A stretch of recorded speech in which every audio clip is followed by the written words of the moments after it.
Hi, and welcome to the next episode of the Naria Lemaire Show. And I'm your host, Naria. For those of you who are new, welcome. I'm so excited to have you. I am a registered dietitian who focuses on gut health, weight management, and overall wellness. Now, today we are going to talk about something super amazing. Now, we are going to talk about easy ways, a few tips to help you slightly cut some calories to help with some healthy weight management. Remember, it's not about losing weight, it's about sustainability and it's about being realistic with yourself. All right, so let's talk about a few tips. Now, before we begin, I would love to ask for you to subscribe, like, and comment. Good or bad, please comment. Remember, I don't have guests on this show. Everything is based on my experience, tips that I love to give to my clients. So I definitely appreciate all of my followers. Definitely thank you for that. Now, if you're already my follower, you already know what's coming next. Yes, we are going to start with a short story of, hey, what happened here that maybe brought up this episode. Now, one of the biggest things that I recall when I think, when I was going through my weight loss journey, when I had so much difficulty, when I found myself just not knowing why I couldn't lose weight, when I would think, what's the problem here? I feel like I'm cutting calories, but I don't know what's happening. What do you think was the problem? Okay, now I will tell you this. A lot of it goes back to I didn't prioritize fruits and veggies, which is funny because on my last episode, if you heard that, I was just talking about fruits and veggies. But what happens when you start with your fruits and veggies? You load up half the plate. What I would normally do is just start with my carbs because carbs, I mean, come on, guys, like amazing. Now, short little story.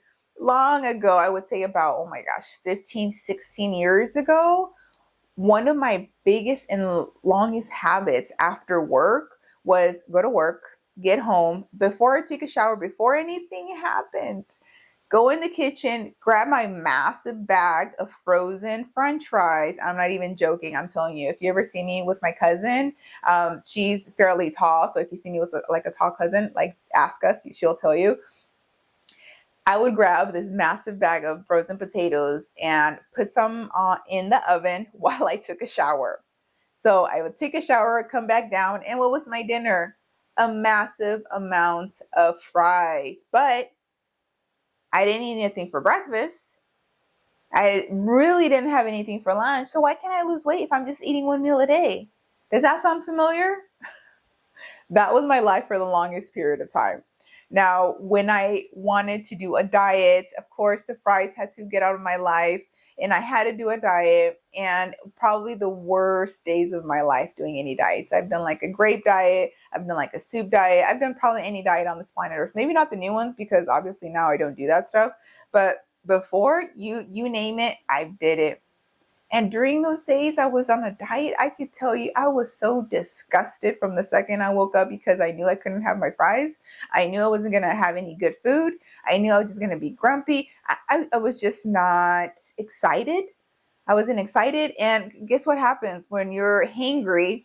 You're not the best person to be around. My coworkers were probably like, dude, she is grumpy, right? And that all happened with that. During all that time, did I ever consider doing some little tweaks and changes? No. I just said, hey, Susie here said that this grape diet is going to work. I'm going to try it. Susie lost 10 pounds in a week. What? I have to try it. I have to try it.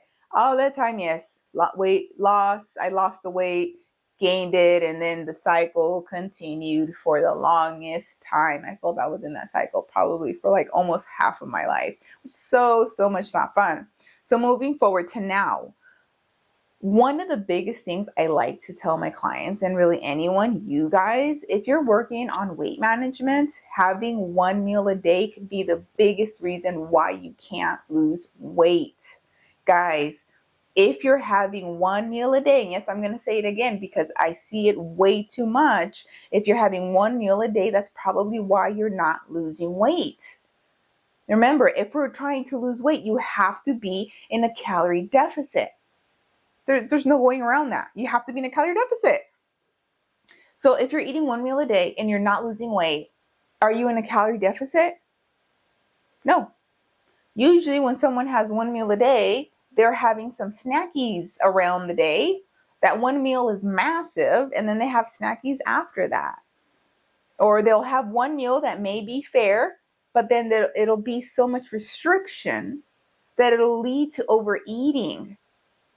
And that, if you avoid thinking of I should be eating 1,600 calories a day, and you start thinking per week, you'll see like, hey, I was pretty good 3 days a week, but these other days just totally blew it, like totally went over. So those 3 days I was in a calorie deficit don't really count because those other days I was so high, right? So when individuals eat one meal a day and they're not losing weight, it's because there is not a calorie deficit, period.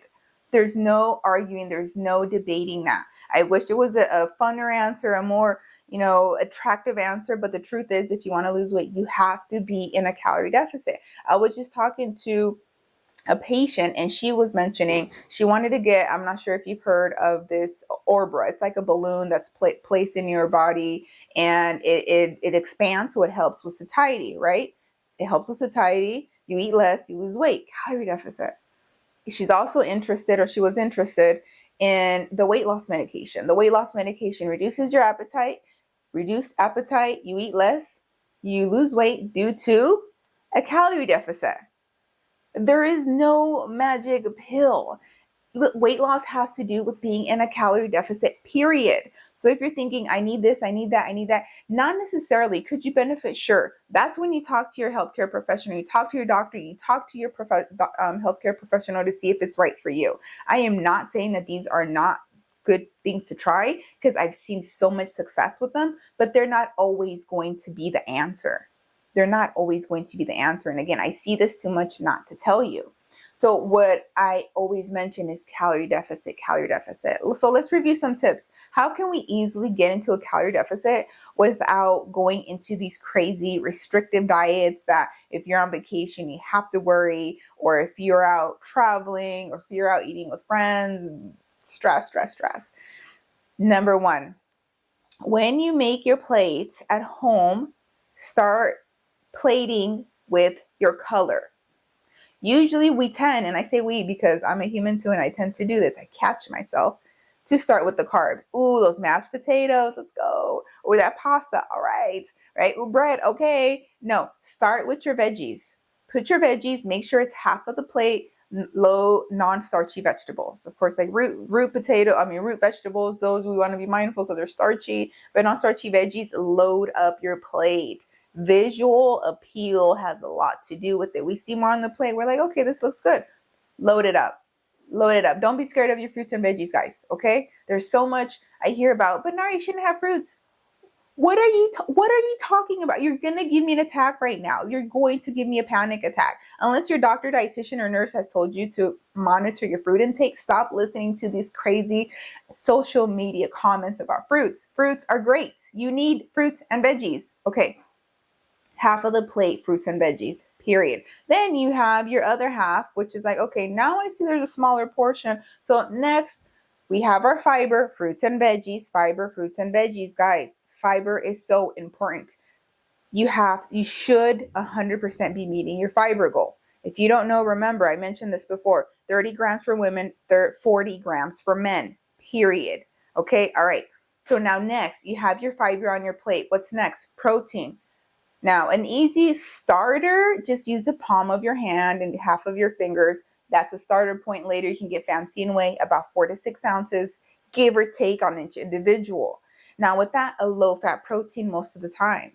Now, you have that. You can start with the palm model. It's fine to start that. Later, get fancy with the scale. The last section, we have the starch. Now, can you have white rice, white pasta, all that? Sure, have a ball. But be mindful that they don't have fiber. And most people do not meet their fiber goal. So if you get your fiber from your fruits and veggies and you could have had more from your starch, but you're not, you may not be meeting your fiber goal. And that in itself can prevent you from feeling full so leading to some snackies. So I normally encourage for the starch to be fiber containing starch. There's so many different options now. I recently tried pasta made of edamame.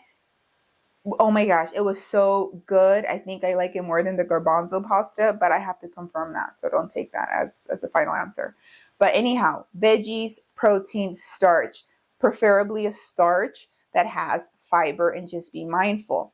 Now, I get a lot, but Naria, I feel hungry after. Okay. So if you feel hungry after, you have to kind of start to do detective work. Let's say we're at dinner time. I do the what Naria's telling me to my plate and I'm still hungry, detective work. Did I meet my fiber goal today? As a woman, I should be having 30 grams. Did I have my 30 grams? Oof, maybe I'm at 10. That's probably why I'm hungry. Yeah.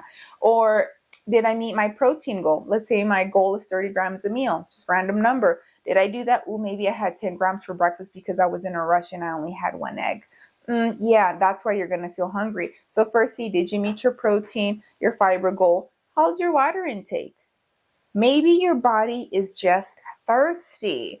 How much water? Are you about a gallon, 3 liters? What are we doing here? All right. Those are 3 big things. And if you're like, okay, I've been pretty good on all of them, but I still feel hungry. All right. Okay. That's fine. What I want you to do is grab your plate, add more veggies, add some more protein, but don't add no more starch, and grab some more water. That should do it. If it doesn't, comment below or send me an email, narialamer@gmail.com, and tell me exactly what you had during those 24 hours, and we will dissect it together. Okay? That this is like a detective work, I'm telling you. So number 1, start with your color. Number 2, now if you're my client, you already know this. We're going to go back to the fiber, guys. I can't tell you how important this is. Usually when people aren't able to lose weight, it's because they're not meeting these fiber goals. And I know, Naria, I'm eating fruits, veggies, great. Triple it up. If you're having 1 cup of veggies, triple it to 3, 4 cups a day. That's fine. Have a ball. Because a lot of the times when we see a more fulfilling meal, our mind feels like, okay, I'm going to be full here. There's a massive connection between us being able to see a plate that's fuller. So guys, load up your color. Don't be scared. You're fine. I can tell you personally, when I change my goals, usually it's pretty chill, but I change them here and there. When I start to log and I start to be mindful of everything, I will just randomly go down maybe a few pounds, maybe 1 to 3 pounds, because I'm so specific with these things. But when I don't, and I focus on my color and I'm on my weight maintenance part of my life, which is most of the time, just load it up with color. Makes it so easy. And I know a lot of you tell me, Naria, I don't like to count, I don't like to weigh, tell me something different to do. Just look at your plate. Is it filled with color? Do you have a low-fat protein? How's your portion of starch? Does it include fiber? And go on from there. Oh, it's always okay to seek guidance. If you're looking to work with a registered dietitian to improve your longevity, to improve your overall health, send me a message, comment below, let me know. This is very important. Now this next one, this one I love because this one is also super easy and you can do it on every meal. You don't have to weigh anything, you just have to attune to your body. The next one, and you may have heard this before, I don't know if there's a name for this, but it's something I've been teaching for years. From 1 to 10, 10 feeling really full, try to hang out at about a 6 or 7. Feel a 6 or 7 is good. You shouldn't feel hungry when you're done. You shouldn't feel full, like, oh my gosh, it's Thanksgiving. I'm like, I'm going to take a nap from all these heavy carbs and fat. You should feel comfortable, period. Now, this is a nice and easy one, and sometimes I get the question of, Nari, how do you know you're full? And that may go back to you have to start to learn to listen to your body. Your body talks to you, friend. It talks to you. My body talks to me. How? With symptoms. It talks to you with how you feel. But sometimes we're just so used to neglecting our bodies and not listening because we're so busy with this crazy American lifestyle that when our body tries to talk to us, we're just like, not right now, not right now, not right now, right? And the not right nows turn into 5 years, 10 years, 20 years. Then it's like, oh gosh, I went to the doctor, the labs are crazy. Oh, my doctor's telling me I have overweight or obesity. Oh, I'm type 2 diabetic. A lot of that goes back to just not listening to your own body. Does it go deeper than that? Of course it does. But guys, what I'm trying to tell you is your body does speak to you. And you have to learn how to listen. And if you've been muting it or chushing it for all these years, you have to take the time to build that relationship. Just like any relationship on earth. It's not just going to be butterflies and rainbows. Relationships are great and they're rough. That's how it goes. But with your body, you have to really stay attuned. You have to listen to it. So the next tip is 6 or 7. See how you feel. You should feel nice and comfortable. One of the biggest things I always tell my clients is to have set meal times. Set meal times is huge, huge, huge. And if you're having your meal about every 3 to 4 hours, I know I have some people on small frequent meals. That's a different podcast. But for today, we're going to focus on just 3 meals because that's what most people do. Having those 3 meals a day, you'll feel like, hey, every 3 hours I can eat comfortably. Just being about a 6 or 7 is good. Does not have to be a massive meal. Doesn't have to be something crazy, but it shouldn't be too small either. Because remember, if your breakfast starts really, really small, most likely you're going to feel super hungry for lunch or dinner, and then the snackies come. And that, leading to excessive caloric intake, is going to lead to that weight gain. Guys, if you want to lose weight, calorie deficit is it. I know a lot of you want me to say a different answer. I get a lot of people that are, Naria, but I do count calories. I do this, I do that, I do this, but I'm not losing weight. It's going to go back to a calorie deficit. Yes, it can get complicated for some individuals, and that's when you talk to your registered dietitian and you make a plan. But for most people, it's just going to be like, hey, what are we doing here? What are we doing here with the calories? Maybe you're not counting correctly. Maybe you're not logging correctly. Maybe you're using an app that isn't verified. There's going to be something there. You, again, have to do the detective work to find out what is going on here. Why can't I lose weight? Again, and maybe your body composition is changing. Maybe there's so many other things to consider. It's not always what the scale says. For the millionth time, do not give all the power to the scale. That's not fair for your body. Your body's just trying to do these things for you. And if you're starving it all the time or putting it through punishment and not giving you the fuel, that sounds like a horrible, traumatic relationship. I mean, I don't know if you agree here, but that doesn't sound like fun, right? And you want to feel good. And in order for you to feel good, you have to treat your body right. And part of that goes with listening to what your body is saying. All right, friends? Now, I hope these tips were helpful to you. If you're looking for more easy to do things to reduce your calories, let me know. But honestly, these were my top easy ones. If you practice these should really help with being in a calorie deficit. But if you're questioning and you're not losing weight, body composition, what's going on there? How long are you giving your body enough time to lose weight or gain weight? What's your plateau? Has the week gone by and you're panicking? 2 weeks and you're panicking? Guys, there's certain periods of time that your body will lose weight or gain weight. You have to allow it to adjust. You don't want to lose too much weight too quickly. That is not healthy, right? That is not healthy. So guys, try these easy tips. Comment below. Let me know if you've tried them or will try them. And let me know if you have any questions. Until next time, friends. Bye.